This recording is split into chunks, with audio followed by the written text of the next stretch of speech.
네, 5월 28일 목요일 정례 브리핑 시작하겠습니다. 장관께서는 오전에 국방부 청사 어린이집을 방문하고 국방부 한의사협회 업무협약식을 주관하며 오후에는 합동 화력훈련을 주관합니다. 차관께서는 오후에 스웨덴 국방차관을 접견합니다. 오늘 제공해드릴 자료가 좀 많습니다. 총 10건입니다.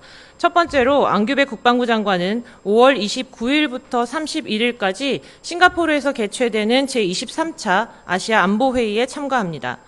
두 번째로 국방부는 1959년 12월 31일 이전에 퇴직한 군인 중에서 퇴직급여금을 받지 못한 인원을 대상으로 군 퇴직급여급 지급을 재개합니다. 세 번째로 안규백 국방부 장관은 국방부 청사 어린이집을 방문해서 원화보육에 최선을 다하고 있는 어린이집 교직원들을 격려합니다. 네 번째로 국방부는 대한한의사협회와 업무협약을 체결합니다. 다섯 번째로 국방부는 포천 승진훈련장에서 2026 합동 화력훈련을 실시합니다. 여섯 번째로 이두희 국방부 차관은 피터 산드발 스웨덴 국방부 차관을 접견합니다. 일곱 번째로 김경률 해군참모총장은 캐나다 오타와에서 열린 국방안보전시회에 참가했습니다. 여덟 번째로 해군은 140기 해군 해병대 사관후보생 수료 그리고 임관식을 거행합니다. 아홉 번째로 이용철 방위사업청장은 캐나다 빅토리아 및 오타와를 방문해서 캐나다 잠수함 사업 수주 지원과 방산협력 강화를 위한 협력 활동을 전개합니다. 마지막으로 방사청은 2026년 화력 무기체계 발전 방안 세미나를 개최합니다. 여기에 추가로 오늘 오전에 장관께서 도산 안창호함 함장과 전화통화를 하고 격려하셨습니다. 이 건은 보도자료는 내지 않고 국방부 SNS에 게시될 예정입니다. 자세한 내용은 보도자료를 참고해 주시기 바랍니다. 예, 질문 있으십니까? 예, 박 기자님.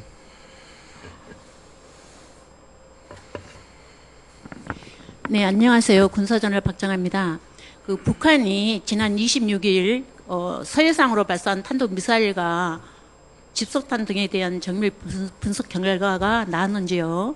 올 들어 벌써 8번째로 기록하고 있는 북한이 이런 탄도미사일 발사 의도는 어떻게 평가하고 있는지 말씀 부탁드립니다. 합참에서 답변 드리겠습니다.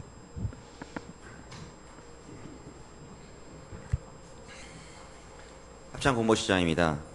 북한의 미사일 발사 관련해서는 기자 여러분들께 공지된 바 있고요. 우리 군은 북한의 근거리 탄도미사일 등 다종의 발사체 발사 관련 동향을 지속 추적 감시하였습니다. 한미는 이번 북한이 발사한 탄도미사일 등에 관한 세부적인 재원을 정밀하게 분석 중에 있습니다. 우리 군은 북한의 다양한 형태의 공중 위협에 대비하여 한국형 삼축체계를 더욱 고도화하고 있으며 확고한 한미 연합방위 태세를 유지하고 있습니다. 네, 다시 그렇다면 우리 안보에는 전혀 이상 없는 거죠? 확고한 대비 태세를 유지하고 있습니다. 네, 잘 알겠습니다. 예, 추가 질문 있으십니까? 예, 김 기자님. 이투데이 김서영입니다. 나무 관련돼서 질문 드리겠습니다. 어제 이제 정부에서 나무 피격 주체 조사 결과를 발표하면서 이 타격 비행체가 일하는 산 대함 미사일이라고 이제 확정을 하는 대신에 이제 가능성이 높다라는 표현을 이제 사용을 했는데요. 국방부 주도로 이 기술 분석을 한 결과 이게 이제 대함 미사일 이란산 대함 미사일이 아닐 어떤 여지나 불확실성이 조사 결과에서도 있었는지 그게 궁금합니다. 어제 정부합동 대응반 브리핑에서 국방부 참여 인원이 직접 기술 분석 팀장이 참석을 해서 충분히 설명을 드린 것으로 알고 있습니다. 제가 추가로 설명드릴 거는 없습니다. 이게 이제 표현상으로는 가능성이 높다라고 표현이 됐는데 이제 국방부 주도로 기술 분석한 결과 그냥 이란산 대함 미사일이라고 확정해서 봐도 그렇게 분석을 해도 되는 거죠. 이게 그러니까 가능성이 높다라는 표현 자체를 굳이 쓰는 게 이제 어떤 여지를 남긴다고 이렇게 해석이 되는데 그러니까 분석은 이제 국방부 주도로 하셨으니까 기술 분석이라고 하는 객관적인 분석 결과로는 이란산 대함 미사일일 수밖에 없다라고 이렇게 받아들여도 되는 건지 그게 궁금합니다. 네, 모든 정황이 이란산 대함 미사일을 가리키고 있고 가능성이 높다고 어제 설명이 된 것으로 알고 있고 그 입장에 저희도 동일합니다. 네. 다른 핵잠 관련된 질문 드리겠습니다. 핵잠 기본 계획 이제 발표하시면서 이게 이제 잠수함도 한국에서 건조하고 원자로도 이제 국산으로 사용하겠다 이제 이런 목표를 이제 밝히셨는데 이게 우리나라의 이 기술 수준 여부와는 상관없이 이제 상대방이 있는 협상의 의제고 그리고 미국의 동의가 또 필요한 부분인데 킥오프 회의가 이제 다음 달로 아마 이제 예정이 된 걸로 알고 있는데 이제 이게 사전 조율 없이 어떤 우리의 이 계획 자체를 먼저 이렇게 공지를 하는 것이 앞으로 협상 과정에 있어서 미국 측에서는 조금 이걸 부정적으로 바라보지 않을지에 대한 어떤 사전 검토가 좀 있었는지도 궁금합니다. 뭐 가정적인 질문의 답변은 제한됩니다. 다만 한미 간이 빠른 시일 내에 협상 개시 필요성에 대한 공감대는 형성이 됐고 그 공감대 형성 하에 미측과 협상 일정을 지금 조율하고 있고 조만간 이제 방한한다고 발표가 됐으니까요. 좀 지켜보시면 되겠습니다. 그러니까 이거를 이제 국내에서 건조를 하고 그 원자로도 국산을 사용하겠다 뭐 이런 부분에 대한 지금 한미 간의 사전 또 공감 같은 부분은 지금까지 이루어지진 않은 거죠. 그러니까 미국이 이 부분에 대한 어떤 그런 입장을 지금 밝힌 바는 없는 거죠.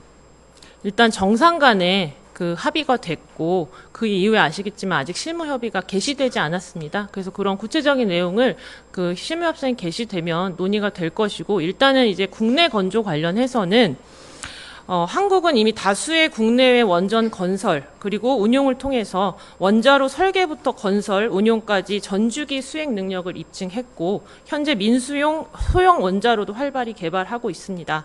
또 이런 기술적 기반을 바탕으로 군 운용 환경에 필요한 저소음이나 저진동 등의 특수 기술 개발을 적용한다면 핵잠용 원자로의 자체 개발이 충분히 가능하다고 정부는 판단하고 있습니다. 핵잠용 원자로의 3,000톤급 재래식 잠수함 검조로 입증된 잠수함 건조 기술을 결합한다면 단기간 내에 핵잠 개발과 건조가 가능할 것으로 이제 판단을 하고 있고요. 그래서 이제 자체 기술로 건조한다는 전제 하에 핵 연료를 중심으로 협상을 미국과 추진한다는 말씀을 드리겠습니다. 근데 이제 우리나라에서 이런 걸 할 수 있는 감당할 수 있는 이제 기술 수준이 뭐 충분한지에 대해서는 그거에 대한 논박이 있는 건 아니고, 그러니까 우리는 할 수는 있지만 이게 어쨌든 미국의 동의를 받아야 되는 다들 사안들이기 때문에 이게 아직 사전 조율 없이 이렇게 우리나라에서만 이걸 이렇게 발표하는 것 자체가 자칫 이제 협상 대상자인 미국으로서는 아직 우리가 사전 조율도 없고 실무 협의도 안 된 상태에서 이런 것들을 한국에서 다 발표해 버리는 것이, 왜냐하면 그 잠수함 건조 같은 경우에는 트럼프 대통령은 미국에서 하길 원한다는 입장을 발표한 바 있고, 그리고 우리가 원자로는 우리가 짓고 그 우라늄, 농축 우라늄을 이렇게 들여오는 부분은 지금까지 사실 전례가 없는 상황이기 때문에 그 부분에 대해서 미국이 조금 부담이 있을 수도 있고 아니면 조금 부정적으로 생각할 수도 있을 것 같아서 이제 질문을 드리는. 네, 좀 전에 설명드렸듯이 한미 간에 이미 빠른 시일 내에 협상 개시 필요성에 대한 공감대 형성 하에 저희가 추진하고 있다는 점을 말씀드리겠습니다. 추가로 제가 좀 더 질문 드리고 싶은데요. 우리 측은 너무 지금 좀 성급하지 않나라는 생각이 들기도 하고 미국 측은 좀 신중하지 않나라는 생각이 드는데 그 점에 관해서 우리는 지금 체크하고 계신지요? 성급하다는 기준은 굉장히 주관적인 판단 같습니다. 작년에 한미 정상 간에 합의한 이후에 그러니까 우리 정부가 관계부처랑 다 협동을 해서 5개월간에 걸쳐서 이 기본 계획을 구체화한 것이고 이것을 최근에 국민들께 투명하고 공개적으로 밝힌 것입니다. 그래서 성급하다는 것에는 조금 동의하기 어려울 것 같습니다. 네, 잘 알겠습니다. 예, 또 질문 있으십니까? 네, 질문 없으시면 오늘 브리핑 마치겠습니다. 잠시만. 예. 브리핑 끝내기 전에 오늘 그 일부 매체에서 보도된 것과 관련해서 제가 조금 설명을 드리려고 합니다. 미 전자권 전환된 연합사 해체 시사라는 제목으로 모 매체에서 오늘 보도를 했는데 사실 무근입니다. 한미는 전자권 전환 이후에도 강력한 연합방위 태세를 유지하기 위해서 현재의 연합사 체제를 계속 유지할 것입니다. 2018년 한미는 전자권 전환 이후에 연합 방위 지침에 서명하면서 전자권 전환 이후에 현재의 연합사 체계와 유사한 미래 연합사 편성에 합의한 바 있습니다. 특히 지난 1월 미 고위당국자 방한 이후에 주한미군이 우리 군의 기존 합의를 변경하고자 하는 어떠한 제안도 없었음을 말씀드립니다. 일부 매체가 전혀 사실이 아닌 내용과 그리고 확인되지 않은 추측성 보도로 굳건한 한미동맹을 훼손할 수 있는 기사를 보도한 것에 대해서 강력한 유감을 표하는 바입니다.